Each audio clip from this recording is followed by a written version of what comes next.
Ano na, ano na, ano na? Kumikita pa ba yung ano natin?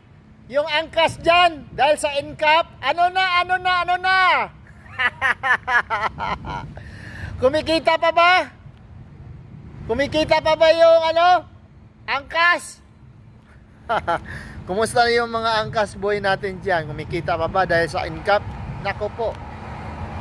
Mukha yatang maraming violation dyan. Di tayo makasulpot dyan sa ano, sa mga gilid-gilid. Bawal na. Kumikita pa ba?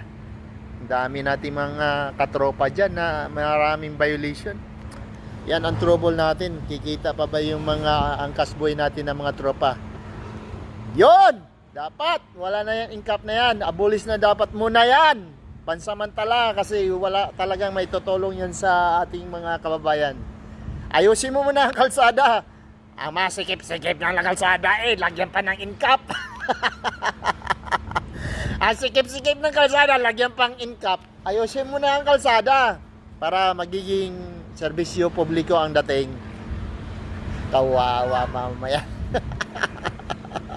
Peace out! Peace out!